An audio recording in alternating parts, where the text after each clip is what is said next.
ஆதி பாரதி சீரியல்ல ஆதி பாரதிய வீட்டுக்கு கூட்டிட்டு வராங்க. உங்களுக்காக புள்ளையும் பையனும் காத்துக்கிட்டு இருக்காங்க. சீக்கிரம் போலாம் வாங்கன்னு சொல்லி கூட்டிட்டு வர்றாங்க. இங்க பவானி மித்ரா கிட்ட சொல்றாங்க, "இத பாரு மித்ரா, எவ்வளவு சீக்கிரம் முடியுமோ அவ்வளவு சீக்கிரம் நீ ஆதிய கல்யாணம் பண்ணிக்கிட்டு செட்டில் ஆகுற வழிய பாரு. சுதாகர் நீங்க தானே அந்த வீட்டுக்கு பெரியவரு.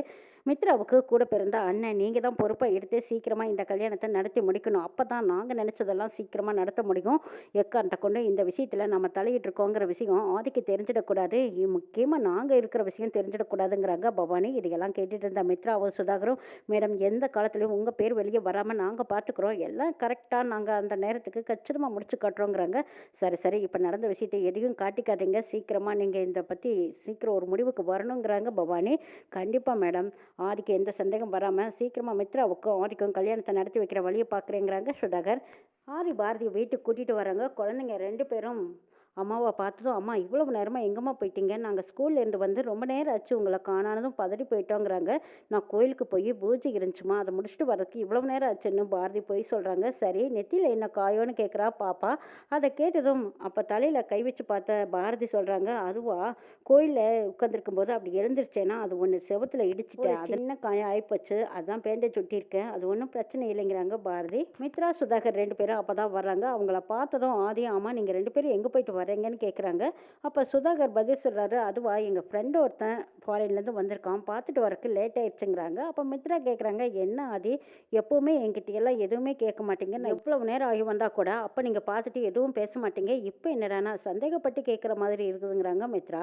"அது ஒன்றும் இல்லை மித்ரா, எல்லாருமே நம்ம வீட்டில் இருக்கிறவங்க ரொம்ப ஜாக்கிரதையாக இருக்கணுமில்ல. எவனோ லெட்டர் போடுறான், என்னென்னமோ ஃபோனில் பேசுகிறாங்க, நம்ம குடும்பத்தில் இருக்கிறவங்கள மிரட்டுறாங்க. அதான் எச்சரிக்கையாக சொன்னேங்கிறாங்க." அதே இதை கேட்ட சுதாகரும் மித்ராவும், "ஆமாம்மா, நாங்கள் கொஞ்சம் ஜாக்கிரதையாக தான் இருக்கோம்." அப்படின்னு சொல்லிட்டு இருக்கும்போது பாரதியை கூட்டிகிட்டு ஆதி உள்ளே போனதுக்கப்புறம் சுதாகர் மித்ரா கிட்ட சொல்கிறாங்க, "பாத்தியா மித்ரா, இதான் தொட்டிலையும் கிள்ளி விட்டு பிள்ளையும் ஆட்டுற கதை போல இருக்கு. ஆதி நம்மளுக்கு எந்த விஷயமே தெரியாதுன்னு நினச்சிட்டு இருக்கான் பாரு. அண்ணா நீ சொல்கிறது சரிதான். ஆதி இவ்வளோ பெரிய கேடியாக இருப்பாருன்னு நம்ம நினச்சி கூட பார்க்கல. ஆதியும் இப்படி மாறி இருப்பார். அவர்கிட்ட இவ்வளோ பெரிய வேலைத்தனமெல்லாம் இருக்கும்னு நான் நினைக்கவே இல்லையே. ஆதி இவ்வளோ பெரிய கேடியாக இருப்பான்னு நாம தான் நினச்சி பார்க்கலையே. அவனே சொல்லிட்டு போகிறான் பாரு, ஜாக்கிரதையாக இருக்க சொல்லி." மேடம் சொல்கிறது சரியாக தான் இருக்குது. மேடம் சொன்ன மாதிரி சீக்கிரமாக நம்ம கல்யாண வேலையை ஆரம்பிச்சிட வேண்டியதா. லேட் பண்ணாமல் படப்படன்னு கல்யாண வேலையை ஆரம்பிச்சிடலாங்கிறாங்க. "ஆமாண்ணே, சீக்கிரமாக ஆரம்பிச்சிடுங்க. நேரம் பார்த்து பாட்டிக்கிட்ட இதை பற்றி பேசிடுங்க. எனக்கு டயர்டாக இருக்குது, நான் போய் தூங்குறேன்ட்டு போகிறாங்க மித்ரா. "சரி மித்ரா, எல்லாம் நான் பார்த்துக்கிறேன், நீ போய் ரெஸ்ட் எடுங்கிறாங்க சுதாகர். பாரதி தனியாக இருக்கும்போது ஆதி வந்து ஒரு விஷயம் கேட்குறாங்க. "ஆமாம், துரை உங்களை கல்யாணம் பண்ணிக்கணும்னு நினச்ச விஷயம் உங்களுக்கு முன்னாடியே தெரியுமான்னு?" கேட்கும்போது அப்படியே ஷாக் அடிச்ச மாதிரி நிற்கிறாங்க பாரதி. "சார், அவன் ஒரு கேடு கெட்டவன். அவனை பற்றி இப்போ எதுக்கு பேசிகிட்டு இருக்கீங்க? அவனை பற்றி பேசாதீங்க. அவனை தூக்கி போடுங்க. நான் உங்களுக்கு இப்போ போய் காப்பி எடுத்துகிட்டு வரேங்கிறாங்க பாரதி. "இருங்க பாரதி, நான் கேட்குற கேள்விக்கு பதில் சொல்லிட்டு போங்க. இதை பற்றி உங்களுக்கு தெரியுமா தெரியாதான்னு கேட்குறாங்க ஆதி. "அவன் ஒரு கேடு கெட்டவன் தெரியும். முன்னாடி பெரியவங்களா சேர்ந்து நான் காஞ்சிபுரத்தில் இருக்கும்போது அவனுக்கு எனக்கு கல்யாணம் ஏற்பாடு செஞ்சாங்க. அந்த கல்யாணம் நடக்கக்கூடாதுன்னு என் ஹஸ்பண்ட் தான் இதை தடுத்து நிறுத்தி என்னை காப்பாற்றினார்னு சொல்கிறாங்க பாரதி. "அதை பற்றி எனக்கு நினைக்கவே மனசுக்கு கசப்பாக இருக்குது. இதை பற்றி நீங்களும் எதுவும் பேசாதீங்க. நான் இதையெல்லாம் மறக்கணும்னு நினைக்கிறேங்கிறாங்க பாரதி. "சரி பாரதி, அதையெல்லாம் நான் கேட்க விரும்பலை. இன்னொரு கேள்வி ஒன்று கேட்க போகிறேன். அதுக்கு நீங்கள் கரெக்டாக பதில் சொல்லுங்கள். என் பேருக்கு யார் லெட்டர் போட்டான்னு உங்களுக்கு தெரியுமா? உங்களுக்கு அப்படி ஏதாவது ஒரு கருத்து கணிப்பு இருக்கான்னு கேட்குறாங்க. ஐயோ, என்னது இப்படி ஒரு கேள்வியை கேட்குறாரு? என் மேலே சந்தேகப்பட்டு தான் கேட்குறாரா? துறையை துரத்திக்கிட்டு வந்த விஷயம் தெரிஞ்சு தான் கேட்பார் போல இருக்கு. சரி, நம்ம தெரியாதுன்னு சொல்லி வைக்கலான்னு நினச்ச பாரதி எனக்கு இதை பற்றி எதுவுமே தெரியாதுன்னு சொல்லிடுறாங்க. பாரதி சொன்னதை கேட்டு ஆதி அதிர்ச்சி அடைகிறாங்க. "நீங்கள் தான் என் புருஷன்னு ஒரு வார்த்தை சொல்கிறதுக்கு என்ன, இவ்வளவு நடந்தும் கூட ஏதோ ஒரு விஷயத்தை இப்படி மறைக்கிறாங்களே. அப்போ பாரதி வாழ்க்கையில் என்னதான் நடந்திருக்குன்னு யோசிக்கிறாங்க ஆதி. சரி, நாமளே சொல்லுவோம் அப்படின்னு சொல்லி ஆதியா அந்த லெட்டர் நான் தான் போட்டேங்கிறாங்க. அப்போ ஷாக் ஆகாமல் அப்படியே பாரதி தெரிஞ்ச மாதிரி நின்றுட்டு இருக்காங்க. "என்ன பாரதி, நான் சொல்லியும் கூட நீங்கள் ஷாக் ஆகாமல் நிற்கிறீங்கன்னா அப்போ இந்த விஷயம் ஏற்கனவே உங்களுக்கு தெரியுமாங்கிறாங்க ஆதி. "சார், இல்லை சார், அப்படியெல்லாம் தப்பாக எடுத்துக்காதீங்க." "ஆமாம், எதுக்காக இப்படி செஞ்சீங்கன்னு பாரதி கேட்குறாங்க. எனக்கு பின்னாடி ஏதேதோ நடந்துட்டு இருக்குது பாரதி. எனக்கு ஆப்ரேஷன் நடந்ததை டாக்டர் மறைச்சதா இருக்கட்டும், அதே ஹாஸ்பிட்டலில் என்னை கொலை பண்ண முயற்சி பண்ணியிருக்காங்க. என்னை சுற்றி கண்ணாம்பூச்சி ஆட்டம் ஆடிட்டு இருக்காங்க பாரதி. அது யாருங்கிறத கண்டுபிடிக்கிறதுக்காகத்தான் நான் இப்படி ஒரு வேலையை பார்த்தேன். ஆனால் துரைக்கு அதில் கனெக்ஷன் இருக்குங்கிறது எனக்கு சந்தேகமாக இருக்குது. அவன் மாட்டிக்கிட்டது கூட எனக்கு பெரிய விஷயமா தெரியல. ஆனால் இந்த வீட்டு ஆளுங்க மேலேயும் எனக்கு கொஞ்சம் சந்தேகமாக இருக்குங்கிறாங்க ஆதி. "எனக்கு இருக்கிற ஒரே குழப்பம் கேள்வி என்னன்னா, இந்த வீட்டுக்கு லெட்டர் வந்த விஷயம் துரைக்கு எப்படி தெரிஞ்சதுங்கிறது தான் என்னோட கேள்விங்கிறாங்க ஆதி. துரையை விசாரிச்சா அவங்களுக்கு பின்னாடி யாரெல்லாம் இருக்காங்கங்கிற உண்மை வெளியே வருங்கிறாங்க ஆதி.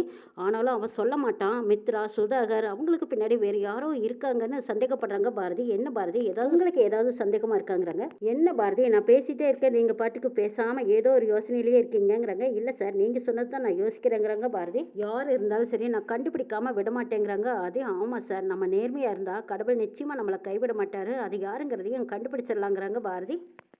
எவ்வளவுதான் கேட்டாலும் பாரதி மனசுக்குள்ள பிடிவாதமா இந்த விஷயத்தை வச்சிருக்காங்களே, எப்படி கேட்டு தெரிஞ்சுக்கிறதுன்னு நினைக்கிறாங்க. வீட்டுல எல்லாரும் சாப்பிட்டு உட்காந்துருக்கும் போது ஆதித்யாவும் தமிழ் பாப்பாவும் அவங்க அம்மா கிட்ட விளையாடுறேன்னு கேட்குறாங்க. இது என்ன புது பழக்கம், சாப்பிட்டுதான் போய் படுக்க வேண்டியதானே, விளையாடவெல்லாம் கூடாதுங்கிறாங்க பாரதி.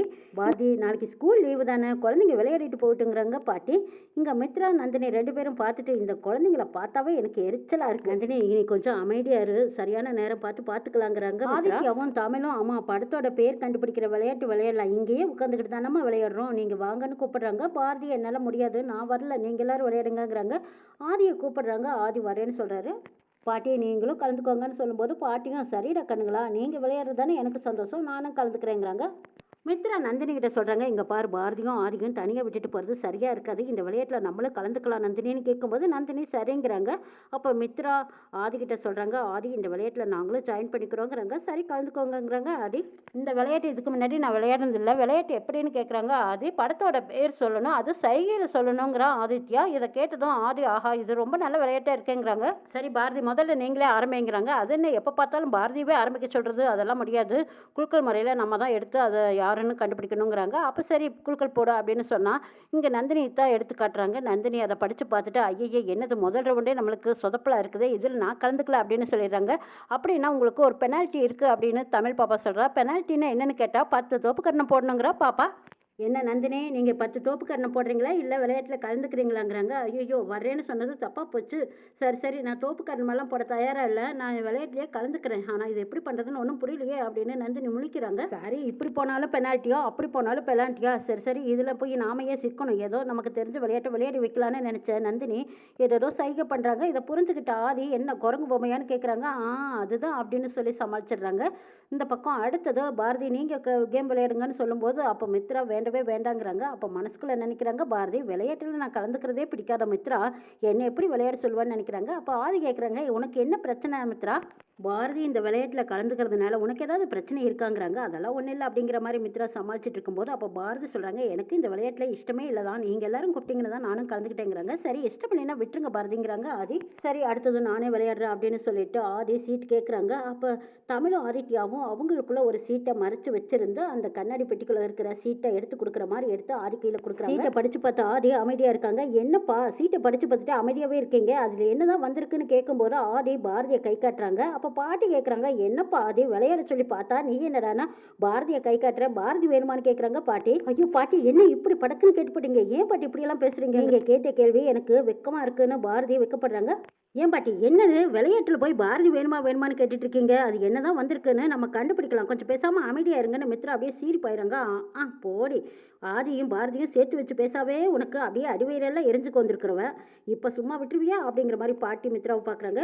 அப்பா நீங்கள் சீக்கிரமாக சொல்லுங்கப்பா, இன்னும் உங்களுக்கு ஒரு சான்ஸ் இருக்குல்ல, பார்த்துக்கலாங்கிறாங்க தமிழ் பாப்பா. இதை கேட்ட பாரதியும் ஆதியும் என்ன பேசுகிறாங்கன்னு ஒன்றுமே புரியாமல் பார்த்துட்டு இருக்கும்போது ஆதி போனதும் பாரதியை கை காட்டுறாங்க. என்னது பாரதியோட கணத்துக்கு எழுணுமான்னு கேட்குறாங்க. இப்படி கொச்சையாக கேட்கும்போது அங்கே எல்லாரும், பாப்பா நீ கொஞ்சம் வாய் வச்சுட்டு சும்மா இருக்க மாட்டியா அப்படின்னு நந்தினி திட்டுறாங்க, அதட்டுறாங்க. சரி நானே முழுசாக சொல்கிறேன் அப்படிங்கிற மாதிரி ஆதி பாரதியை தொட்டு காட்டி அவங்களோட கண்ணையும் தொட்டு காட்டுறாங்க. என்னது அப்போ அம்மாவா சொல்கிறாங்க, அடுத்தது கண்ணை தொடுறாங்க, அப்படின்னா என்ன பாரதி கண்ணுமாவா அப்படின்னு சொல்லும்போது அப்போ பேரை பொருத்தமாக வந்துடுது. ஓ பாரதி கண்ணம்மாவா அப்படின்னதும் ஆதி கரெக்டாக சொல்லிட்டீங்களே அப்படின்னு சொல்லி தமிழ் பாப்பா கிட்ட வெற்றிகரமாக விளையாடி முடிச்சாச்சு கரெக்டாக அப்படின்னு சொல்லும்போது அவங்க எல்லாருமே அங்கே சந்தோஷப்படுறாங்க. இங்கே மித்ரா மட்டும் எந்த இடத்துல போய் வந்தாலும் இந்த ஆதி பாரதியே தொட்டு பார்க்குறானே அப்படின்னு நினச்சிட்டு இருக்காங்க.